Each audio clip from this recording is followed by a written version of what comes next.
I'm Coach Pat with the Run Plan, here to help you guys out with a little bit of information on some drill work that I think could overall improve your running. And this is from the highest level of athletes, all the way up to the international stage, the Olympics. They all do the very fundamental drills like you're going to see right here. Okay, so what I want to talk to you about today is stride frequency, and we're going to introduce two different drills called A march and A skip.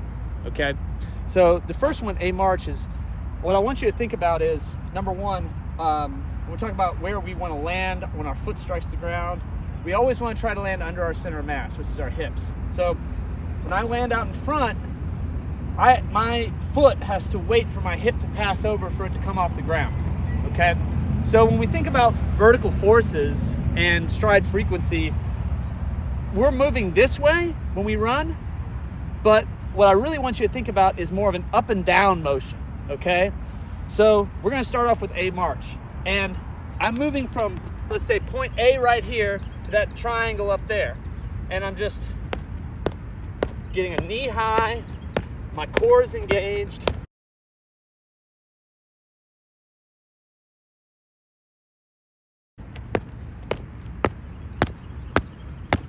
Marching. Okay, now, for me to take the time from point A to point B, I wasn't really worried about how fast I got there. I was trying to have good mechanics and good up and down form, okay? Those vertical forces, and my frequency was high. So when you do this drill, it's not about how fast I get from here to there. It's about stride frequency. Again, and I'm landing underneath my hip. My knee is high, my core is engaged.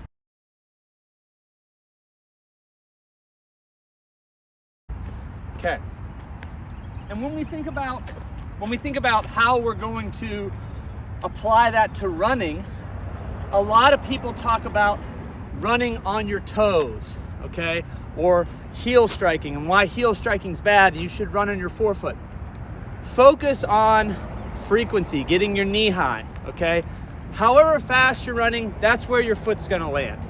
Very hard to control that, okay? The faster you go, the more you're gonna stride towards the forefoot of your foot, okay? The slower you go, you're gonna be more heel toe.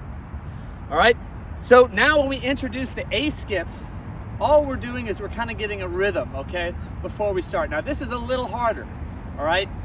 So what we're gonna do is we're gonna kind of bounce. It's a double, both feet land together.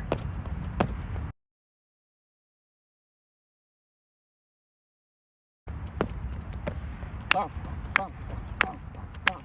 And so when we do this, we want to keep our knees coming towards our chest instead of our chest coming towards our knees. And so when we teach this to youth athletes, what we do is we're going to get, again, in that position. We're going to get our core engaged, tuck our hips up under us, and we're going to clap.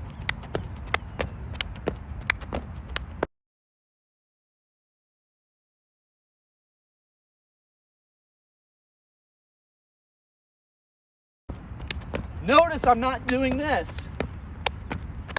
I'm bringing my knee to my chest instead of my chest to my knee, okay?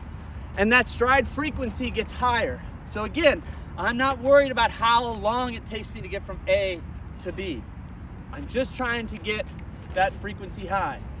And so a good cadence when you're running a long run and you want to improve and you want to go faster, start thinking more about how many steps I'm getting on the ground, and if my knee's getting high and I'm having good posture, rather than trying to lengthen out my stride, or what people call overstriding.